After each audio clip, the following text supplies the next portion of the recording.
And then we're going to go live here on Instagram.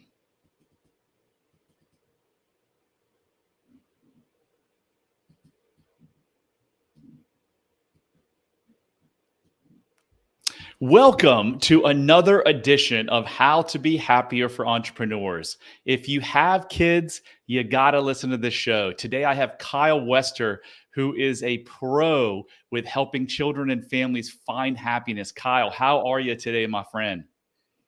I'm doing great, Brad. I'm excited to help parents, man. That's a thing that gets me up every morning. Yeah. I thought years and years ago that I wanted to help children as well. And now I'm helping parents. And by helping parents, it helps the children. So, Yeah. Kyle, your journey, let's jump right in, man, as I always like to do. Okay. Your journey from seeing your wife's parenting style as weak to embracing a more empathetic approach is quite transformative. We've talked about this offline. What were the key moments or insights that led to this shift in your perspective? Man, there was a lot of great conversations, Brad, that my wife and I had along the way. We're both counselors. We're both licensed counselors. We both went through the same training.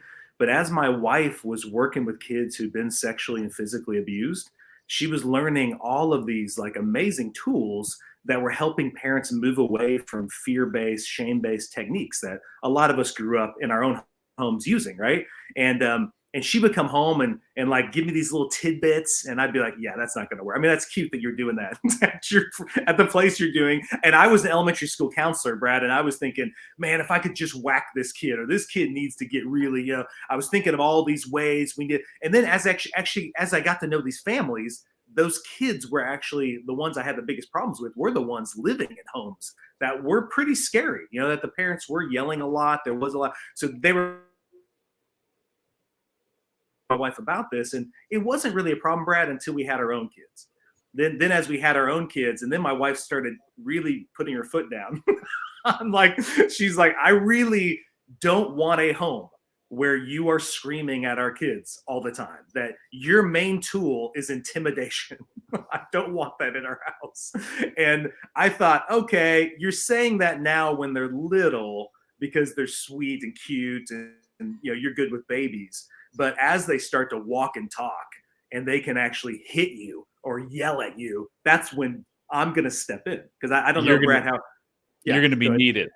Yes, yeah, because I don't know how your upbringing was, Brad, but as I was thinking about this talk this morning, I mean, just we really were kind of a typical home of my mom was the more nurturing person, and if things really hit the fan, there was either an explicit thing said or an implicit that wait till your dad gets home, right? Yep, When dad I gets got home, that. yeah, he's the heavy, and then he will dole it out. And my dad could get really mad. He could definitely get really loud and intimidating. And so could mine. And mine would be hit me with a belt. I can remember, actually, I can't remember. My sister, about 5-10 years ago, told me that there was a time when I left for school, and she says I was probably 5, 6, 7, and I did something that I probably, childlike behavior, right? Whatever I was doing wasn't that bad. And Yes, she yeah, told me that my father said yeah, I was going to get the yeah, belt when I got home.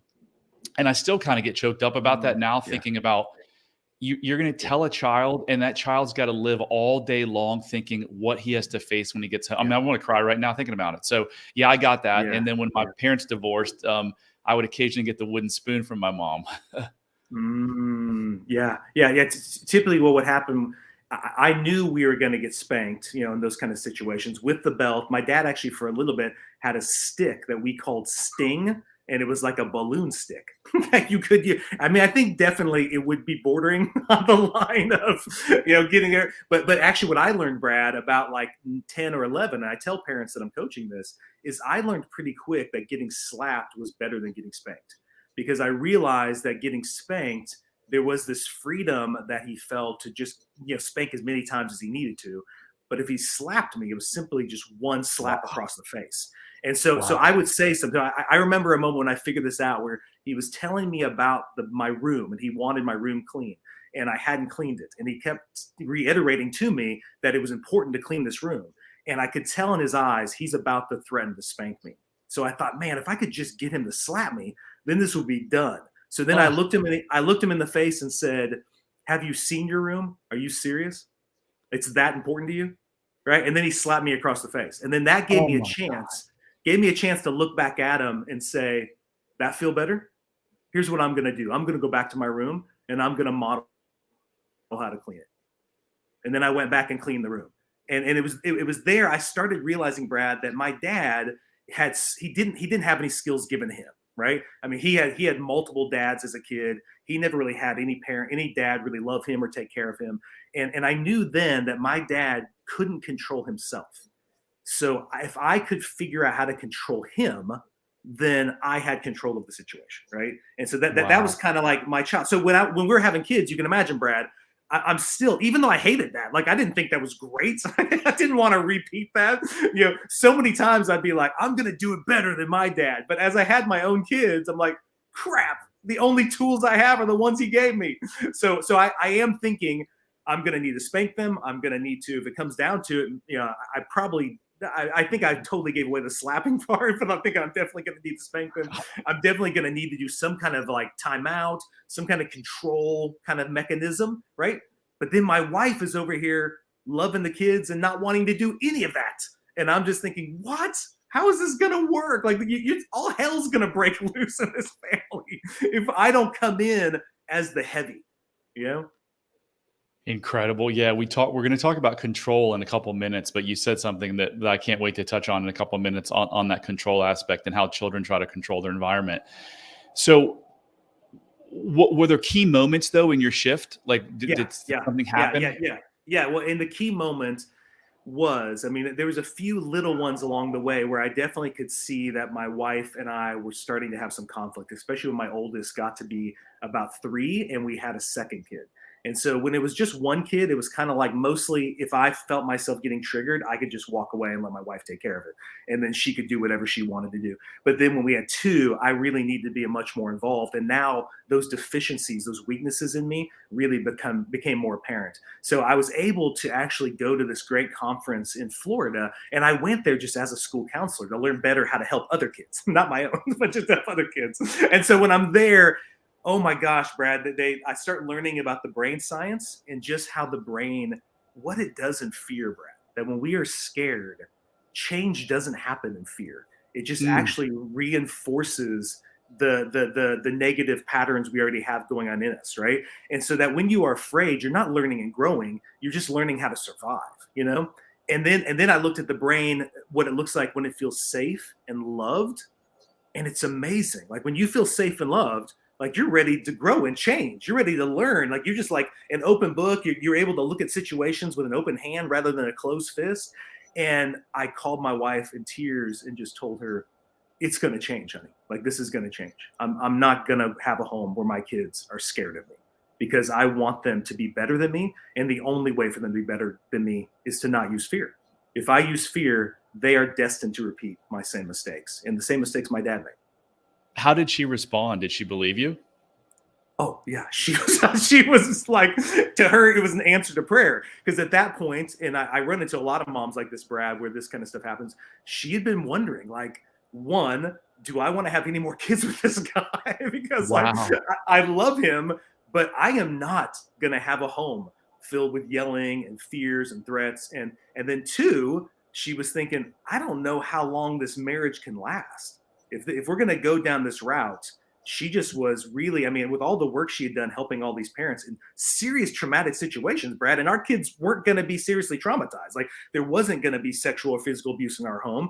And so if she's helping those parents, she just couldn't let that go. Why do we need to do this if they don't need to, And so I love that about my wife. And I know you have a fantastic partner as well of just, she thought it could be better and she was going to insist upon that. And so it just, when I came home, she was so excited. And we immediately just, instead of doing this all the time, just hitting heads, we joined hands. And from then, not only has it been fantastic with the kids in many ways I never expected, but the marriage is that much deeper, more intimate, and closer together because we're on the same page about how to love these little human beings. Amazing. Oh my gosh. There's like hours of content questions I could ask you here. So did you, Well, let's hit the let's. I'm gonna ask you if you changed, but I want to first. You touched on something about fear that's really interesting. At this conference, you learned that when your brain is in fear, you can't change. What can you do when your brain is in fear, right? Other than Yeah. kind of survive and run, Yeah. right? Yes. Yeah. Yeah. So if you're listening to this, you're likely an adult. Yeah. There is a good chance that you are living in fear right now and don't even know it, because I think a majority of human beings live in a fight or flight state. We're Yeah. supposed to live in a fight or flight state, I think like 10% of the time. And I think it's Yeah. flipped. I think we're Yes. more like 70, 80%. So Yeah. what can you do if you can't do a whole lot in fear? So if you're Yeah. saying, that's not me, I'll give you a little a quiz to take. If you go to bradchandler.com/quiz, take that quiz. And if you score lack of self-love or mild self-love, I can promise you that you were living in fear, Yes. because Yeah. you're in a fight or flight mode. So yeah, and any comments on what can you do Oh yeah. with fear other than Well, survive? even I want to share a story that backs that up too, Brad. I remember when this hit me. There was a key moment as I'm trying to make these change, and initially it was mostly like, stop yelling. It was initially that was the big thing. It was like, stop being scary and mean. I mean, this is a 3-year-old, a 4-year-old, a 5-year-old. Like, good Lord, Kyle, you don't need to intimidate this little kid. And yet that's all I had in my wheelhouse. That's you talk about childhood programming. That's all that was given to me, was like, you must intimidate the other human to then do what you want. So I remember there was a moment where my daughter Abby, when she was maybe like 4, she was throwing a tantrum, and I'm sure anybody who's had little kids will be in this moment where she was kicking, she was on her back, kicking her feet. And like, as I sat with her and I'm trying to like, Kyle, remain calm, remain calm, remain calm. So as I look at her and she looks like she wants to kick me, and I said, you better not kick me. And I thought I need to set some healthy boundaries with her.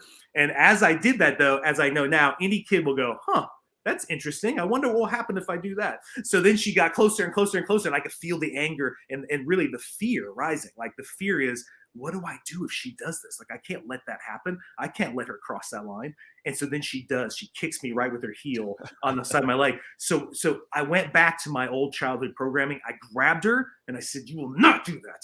Do not kick me. And for a minute there, this is what fear does. Fear will go, look, it worked. Because she immediately like froze. And I was like, see, fear ain't that bad. It works just fine. But then the rest of the day, I noticed she wasn't quite herself with me. And I was like, man, I need to go back and repair this. And I did. And then at night, I wanted to follow up with something that really hurt that she said.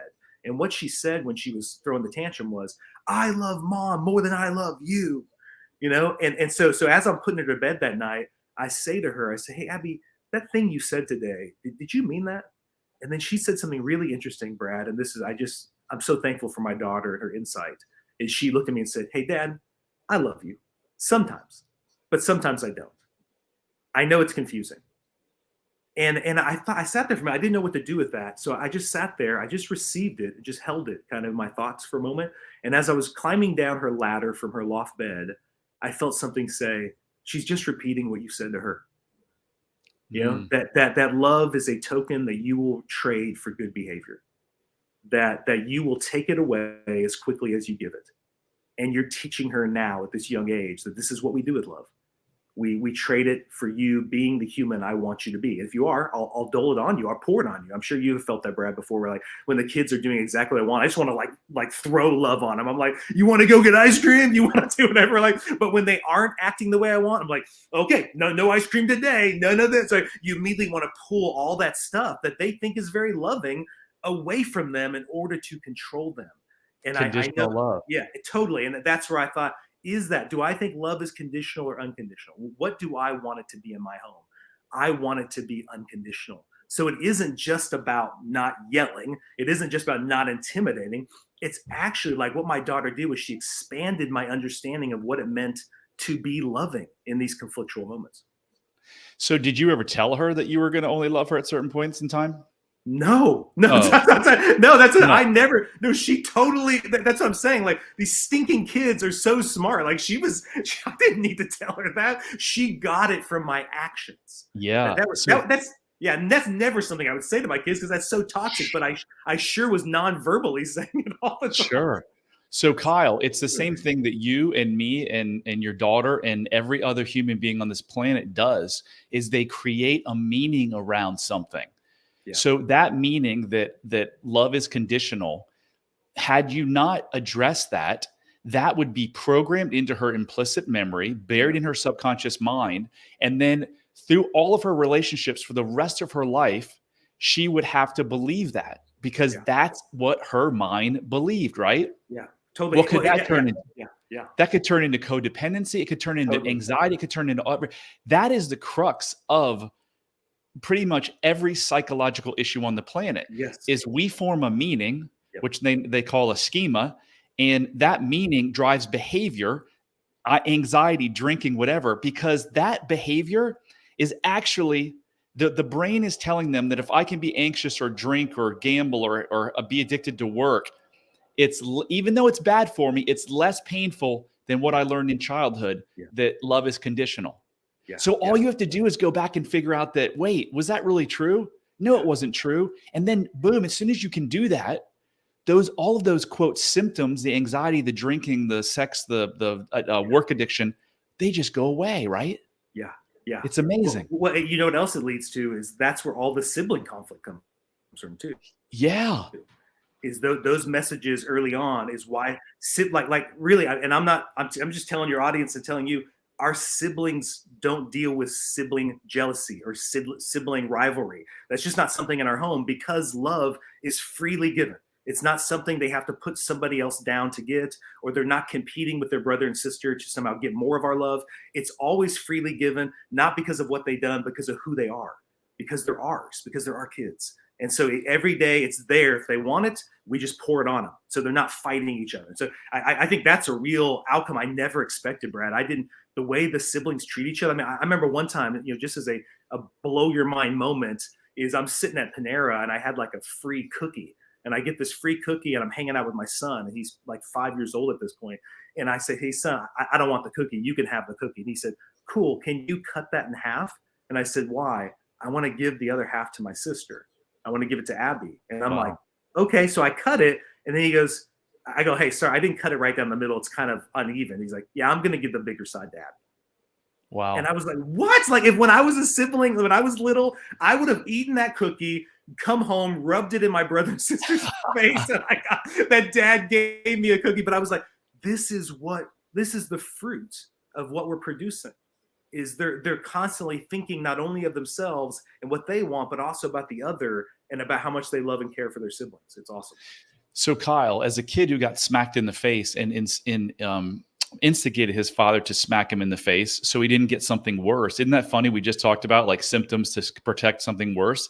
You were doing that as a very young age. So you obviously have these meanings that have controlled your life to some degree. Through this work and through this epiphany and going to this conference, have you changed as a human being? Oh, 100%. Yeah. I mean, with each of the kids, I tell them this constantly about how they have expanded me and my understanding what it means to be a human, about what it means not only to be a dad, but what it means to be a husband, what it means to be a man, what it means to be, an entrepreneur, whatever the thing is, right? And the way they've expanded me is they've helped me see the world in a way I didn't see it before. Like, I was raised, Brad, and the world was basically something I needed to fight against. I was constantly resisting it. Like, from the time you wake up to the time to go to sleep, you're in a battle. You're in a battle for your finances. You're trying to get your money you need. You're in a battle for the relationships. You're working hard to make sure you earn their love, and you're able to make sure your wife still likes you, and the kids are halfway enjoying you. Right? That's how I imagined life would be, because that's how it was for my parents. It was a constant struggle. And when I watched my kids, as I was open and receptive to engaging them and where they were at, they just didn't see the world that way. They saw the world as something to be explored, something to be enjoyed. Like, it actually would piss me off. Like, we'd be taking a walk around the block, and I was like, okay, I'm taking a walk around the block. Let's go. And my kids kept stopping constantly to look at bugs, to like smell flowers. And I'd be like, what are we doing here? Let's go on a walk. Because in my mind, that's how life is. You set a goal, you go after it, just go, you fight, let's get going, And like, the kids are like, I don't want to do that. Like, we'll do the walk, but I think along the way, there's tons of stuff to be enjoyed. So in that sense, they have completely changed. Like, I seriously wake up every day with that childlike excitement about what the day has for me and my family, because it's chock full of it. So when events happen in our lives, as a child, when we determine meaning, we make a meaning about ourselves. So when your dad slaps you, there's a meaning about Kyle, which is probably Kyle's not good. Then Kyle places a meaning on people in general. People treat me this way. And then there's a meaning about the world. That is when your brain is forming. Those are Yes. things that, like, this is how I survive the Yeah. world. Yep. If you want to know why, like, we have prisons full and people, Yes. huge obesity rate and addictions and marital problems, it's all right here. This is why I get so passionate, because it can all be fixed so easily. So, Kyle, what do you do with children now?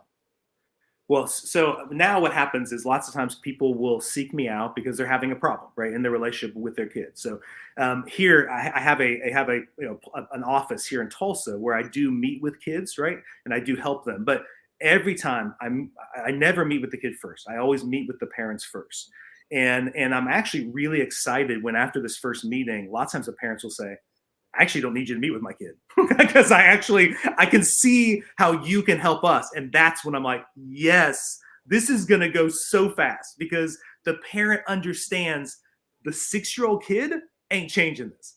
Now the 6-year-old kid may need some support. Maybe we need to help that kid get that. But really what that 6-year-old kid is, just, they need some encouragement. They just need to know they're not alone in this while their parents are switching and changing this, and really what I'm helping them change in just simple terms is I'm wanting them to move away from this equation. I think a lot of parents don't even realize they're doing this equation. And the equation in simple terms is this: if anyone's listening, they can even write it down, is kid does something bad, and then you add something that hurts them, or they don't like it, or it's something that they definitely won't enjoy, and that's going to equal good.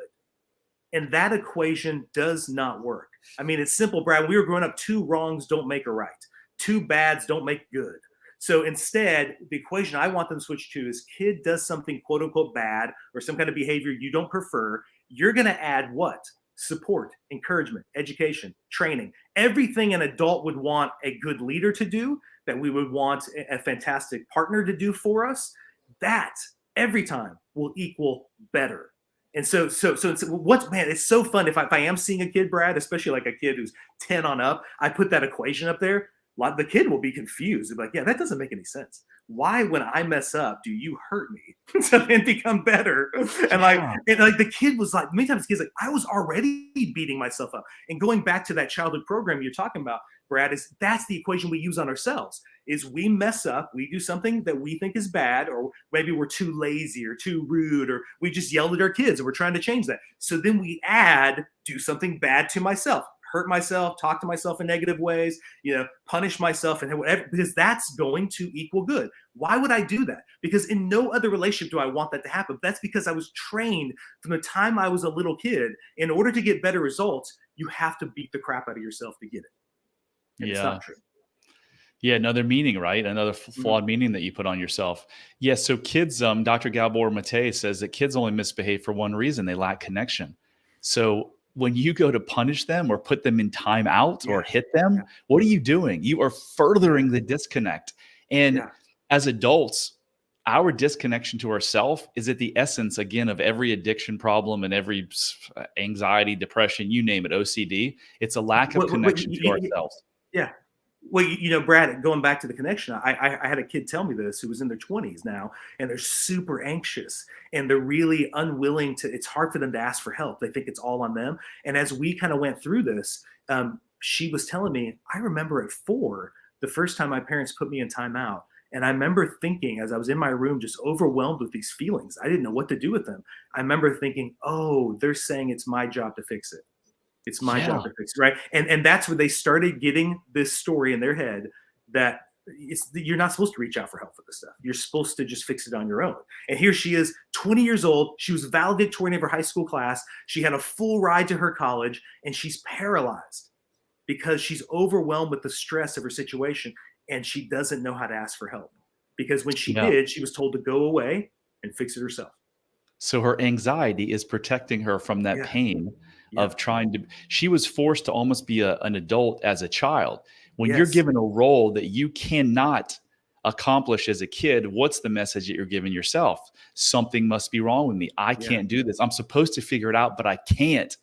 Yeah. So, man, fascinating stuff. Yeah, I have this saying that if you have kids with behavioral problems and you want to know the cause, just grab your spouse by the hand, walk into the bathroom and look in the mirror.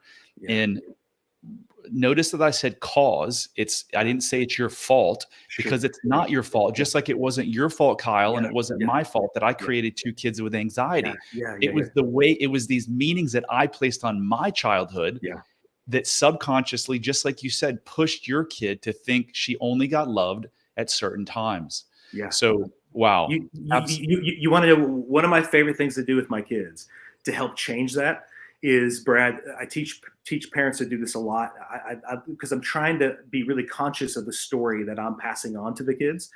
Is the goal isn't to be a perfect parent, because like you said, that there, even what you're saying, it is to own and take my responsibility of the part I've played, but it isn't to be perfect. It is to be honest about the stories that are driving your behavior. And so what I started doing when they were really young is, after I did blow up and I did yell and spoke to them in a way that I would never want them to speak to me, which is very hypocritical of me. But so I would go back to them and say to my kids, hey, dad just got really upset. Is that anger that was that anger that I expressed? Was that about you, or was it about me? And my kids, every time when they were younger, would say about them, every time. And I would say to them, it was not about you. My feelings are always about me. So my anger is about me. Can I tell you what it says about me? And the kids would go, what? They'd be like super interested. It tells you that I'm afraid. In that moment, I yelled at you because I was afraid I was losing control. In that moment, I was yelling at you because I felt powerless and I was fearful that I had no more influence on you. So I was going to make you listen to me, and I was going to show you that I can have influence on you by being bigger and louder. And my kids would go, Dad, you don't need to do that. Like, we listen. We care what you have to say. I know you do. It just, in that moment, fear told me you didn't, because you weren't responding like that. You didn't do exactly what I said when I said. And in my mind, in my little story, it's like, that's how love is. Love does exactly what, when I say it, you do it, which is very gross, because that would never, if my wife did that, I wouldn't think that was very loving. I think that'd be like, oh, my wife is like being very codependent on me. So instead, like, I wanted to free them from that story, so they always knew that this moment was just about me. It was just, and the reason why I want that, Brad, is I want them, as they're growing older, that when they're getting mad at me, they can reflect and say, wait, that doesn't have to do with dad. That has to do with me. Yeah. And what does it say Yeah. about me? And then they can start learning from these moments. That was a mic drop moment right there. So if your parents, or your parents, your kids, if your kids drive you crazy, if they make you angry, if they make you pause for a second, they cannot make you angry. Yeah. You are angry or sad or frustrated because of the way that you feel about yourself, or because of the meaning that you're placing on that. When you say you're fearful, Kyle, is there a chance that you're fearful that their actions are proving that the meaning that you place on yourself of maybe I'm not enough is coming to fruition? 100%. Almost every parent I help, Brad, when they come in and they're like telling me about all these things their kids are doing, they want to change, and inevitably by the end of the session, when they are crying, they will say, "You know what I'm most afraid of is that they're going to become just like me." Yeah. And that's when I say, "Why would being like you be so bad? Why would Yeah. that be so bad?" And that's what's causing all of the conflict, is the parent is afraid that they're passing on all of the worst parts of them to their kid. Yeah. So let's get to the control, because this is I love this what you brought up earlier. So kids often blame themselves for parents' conflicts, arguments, fighting, and the divorce. Why do children do this? And how can parents address this misconception, ensure their children feel secure and loved regardless of what's going on at home? Well, and I love that. When we talked earlier, I shared this quote that I got off a TED Talk by Dr. Becky Kennedy that I really enjoyed, and she took it from another psychologist. I can't remember his name right now, but I love the quote, because I thought it's so, because I used to think it was just because kids are egocentric, right? That kids just want, they blame everything on themselves. And to some extent, that's true, because their world is kind of small. So, when I'm helping kids, the parents are getting divorced. I'm helping the kids. The kids typically will blame themselves for the divorce. But what was interesting, the quote that she had was, kids would rather be a sinner in a world ruled by God than live in a world ruled by the devil. And what that quote is saying is, it's actually safer for the kid to believe they are the bad one, and you are the Can you good say one. that again, Kyle? Because yeah. So that I'd rather be a sinner living in a world ruled by God than live in a world ruled by the devil. Because you see how it's not safer. If the kid thinks they're doing the good and you're doing the bad, their world is going to be very unsafe. So it's better to think I'm the evil one and you're the good one. Now, what we help parents do is dispel those two dichotomies. If this isn't a moment where one of us is good and one of us is bad, it's just we're both trying to figure out how to do this moment better. So really that's what I was doing in that moment, in that talk I had with the kids. It was to release them from the fact that they control me. They don't control me. I control me, and if I control me, they can control themselves too. And so that's the beautiful thing about Brad. You raise these human beings who don't feel out of control all the time and then need to control everything around them. They instead know how to control themselves, to regulate that fear. So then they can get to the best part of their brain, the prefrontal cortex, and really then be the human being they intended to be. Like when I'm yelling at my wife, I don't want to be that human. When I'm yelling, I'm begging for somebody in that moment to help me shift it. So, Kyle, why is it so bad if a child looks at their parents and says, "Oh, they are bad and it's their problem"? Well, you say if the kid thinks that of their parents? Yeah, what you just said would. Yeah. Because then Why is that bad? Well, because then now every morning you're going to wake up anxious and afraid about these, these parents that you can't trust. The very basis of childhood is feeling trust, connection, and security with those who are taking care of you. And if that starts to get shaken, that's going to lead to a very unsafe world for you, right? And so that's where almost to a T, by the time they get to me as teenagers, I mean, it's crazy, Brad. By the time they're teenagers I'm talking to, these kids get no credit for anything good. They only get credit for all the bad.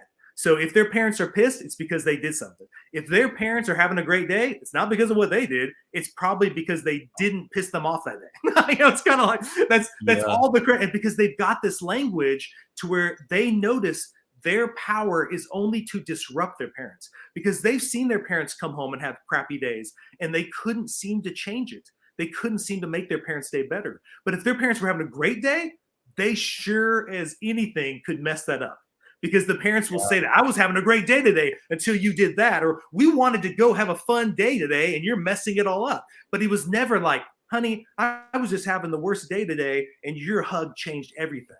Like, they really don't hear that often. Yeah. So another thing is, and this gets to the control part. If the parents are the problem, then they lack complete control and they cannot control anything.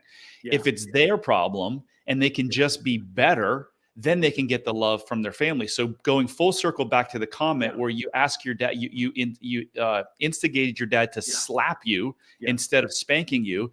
That gave you a level of control, right? Yes. Well, and therefore I felt more powerful. Yeah, and there's a lot of stories I share about my dad in that sense. But I do love when I'm working with parents, Brad, and they come in, and typically throughout that first session, as we're talking about the brain and how interpersonal neurobiology works, how and all these kind of stories are formed, they'll say to me with a little fear in their eyes, they'll say, "So you're saying I'm the problem, right?" And then I will pause and say, "Are you going to get mad at me if I say yes?" And I'll say it not in a shaming way. I'm saying, if I'm not part of the problem, then I can't be part of the solution. Like, it's really freeing when I know the hangups my kids have are a result of things I have modeled and done with them, right? Because then, oh my gosh, then I can change all that. And then in that, and I really am a big believer of this, Brad, that's the beauty of having kids, is so many of those hangups we have, I never would face them. I would never choose it because they'd be too scary if I didn't first see them in my kids. Then when I saw them in my kids, Brad, I'm like, okay, something needs to be done here. I'm going to need to do something about this. And then in loving, this is the beauty of how relationships work. As I'm loving my kids through that very thing that I have given to them, that very hang up that I have passed on, as I love them and I journey with them through healing that, I actually am loving myself and journeying to healing with myself. And so it's really cool how the kid becomes this conduit in healing you, and it's actually what the kid wants. The kid wants you to be a healthier and whole human being, and they would love to be an instrument of healing rather than an instrument of torment and hurt in your life. Yeah. So if you have kids with behavioral problems and there's chaos in your house, just know it's not your fault. It's not your fault because you didn't have the awareness, at least till today when you listen to the show. Now, if you keep doing the same behavior and don't change, maybe it is your fault. But there is a better way. There's a way out of this that doesn't take years of therapy. Kyle and I both have quite amazing methods for turning around things in a quick way. So as we end, could you give us kind of a quick story of a super cool client success story that you've Yeah. Well, you asked me this before when we talked. And I was saying, there's so many, Brad. I'm thinking of so many dads, right? But here's to me what success looks like. Is a lot of times dads have gotten this message that they can't do what was done before. Like lots of dads now, lots of wives are like, we listen. There's a way to do this better. So lots of dads will come and they'll start working with me and they'll be like, okay, I'm going to stop yelling. I'm going to be more intentional about connection. And we'll be doing some of these skills I teach them. Right. And so I remember this one dad just recently, I was having coffee with him. He was telling me about this and he was saying, man, Kyle, I've been doing all this stuff you've been telling me, but you know what will happen is I will purposely say, okay, my kids keep wanting to spend time with me. I'm going to stop at 5 o'clock. I have a home office. I'm going to go downstairs. I'm just going to love on my kids. And he's like, you know what happened though? It really surprised me. He was like, man, I went downstairs and they were down there making pizza with my wife. And I start jumping in and I immediately start cutting the pizza. Right. And like my 4-year-old is mad that I'm not cutting it right. So he starts hitting me. And then I'm like, what are you doing? Right. And I immediately, the triggers in my head of like, he can't do this to me. I can't. So I start yelling and he's like, Kyle, pretty soon, everybody ends up crying. It's like, it was like, it sucked, dude. It sucked. But then he told me, here's where the success came in, Brad, was in the follow-up. Like, he's like, Kyle, I remembered I wanted to beat myself up all night. I wanted to tell myself how I sucked as a dad. Like I was telling myself, why did you ever stop at 5? You should have just kept working. It's the kids are, the script was the kids are better off without me here. I should just keep, doing what I do best, which is work and make money or whatever, right? Support the family. And so he was battling with that story, but he was able to, through the coaching, not believe that story is true anymore. And then he's able to go back to his 4-year-old and he's able to engage the 4-year-old that evening, to be able to hug him, to be able to hold him, and do exactly what I said of the whole idea of, hey, my anger isn't about you. I was scared. I was scared that maybe you guys don't want me around, right? And the kid was able to say, Dad, I do want you around. Really, all I was saying was you just weren't cutting it right, and I just wanted you to cut it different, right? And so I think for me, for dads and moms, Brad, I never am going to tell them how I'm going to create this scenario where you become this parent who never messes up, because I think that's gross. And I don't think it's helpful to your kids because your kids are going to mess up. So what I love to do is I love this dad's intent. He's changing some habits, but then he's like, he still needs some work. But even when he messed up, the real work happened after the mess up too. Yeah. It was like the only way he could have a successful time going down in that moment and changing it was through that connection later where he repaired it and he got rid of the toxic stuff that happened between him and his 4-year-old, And so that 4-year-old, Brad, I don't know if at 4 you ever had that moment with your dad. I'm going to tell you too that I never had that moment with my dad. I never had a follow-up conversation where dad came back and we learned how to grow and be better humans. No, and I was too scared of my father to ever put a hand on him. Oh my gosh. Yes. So we talked. Even my dad would say, even if we came back, he might say, hey, okay, I spanked you. Maybe you didn't do the thing I thought, but you probably deserved it for something else. So it was even that. There was never an admission. So what I love seeing is dads understanding that courage is vulnerability. That these little kids will forever, that 4-year-old will remember how strong his dad looked when he came back and was vulnerable with him. Yeah. So we've talked we've got to wrap, but as we've talked a number of times about spanking kids, and I want to give you my stance, and I think you agree with this, Kyle, is that spanking your kids, hitting your kids, laying your hands on your kids is not a good idea. And if you're doing it, please consider stopping. You are, as a parent, your responsibility is to see, hear, understand, and protect your child. And when you hurt them, you're literally shaming them and creating physical and mental harm. So if you're hitting your kids or even putting them in timeout, consider, taking a different route. So Kyle, where can people reach you? And are you only working with people in Tulsa, or are you doing this nationwide? No, I'm doing this all over the world and have several families all throughout the world that I'm coaching. And so they can reach me by just emailing me at kylewester@parentinglegacy.com. And of course, I know down in the scroll below, you have the website there, or they can also call me. So my number is 918-984-1555. And so they can give me a call. And then what I love to do is give the parents the tools that they're like, how do I do this? Don't have the tools. And it really is as simple as somebody coaching you through that. And really, I mentioned this to you, Brad, if I can say this last thing. I feel like with every parent I help, I'm really like an answer to prayer to my 10-year-old self. Meaning my 10-year-old me, I think my dad desperately wanted to be a better dad, a better parent, my mom as well. And I think at 10, I just wish somebody would have come alongside them and helped them be able to be that parent that they desired to be. But nobody did, or my parents weren't open to that, right? And so I really think every parent I'm helping, there is a 5, 6, 7, 8, 9, 10-year-old little kid saying, somebody please come help my parents be the parents they want to be. So I'd love to talk to you. So Parenting Legacy, you can find them. So again, if you're struggling with kids, you're probably struggling with yourself and you may not know it. So if you want to check the barometer on that, just go to bradchandler.com/quiz. And if you lack self-love or have mild self-love and your kids have behavioral problems, it's a good indicator that you need to do some work. And Kyle can help you with that. So thank you so much. And Brad, if they want to check out the podcast, it's The Art of Raising Humans. So awesome. Yeah. Oh, awesome. Kyle, thanks for being on the show. That was freaking great. Thank you, Brad. That concludes another episode of How to Be Happier for Entrepreneurs. I'm on a mission to help 1 million people change their life and find the freedom and happiness that they deserve. So I need your help. If you can please share this, rate this, review this, anything you can do to help me get this message out, I would forever be grateful. Love heals all. Take care, guys.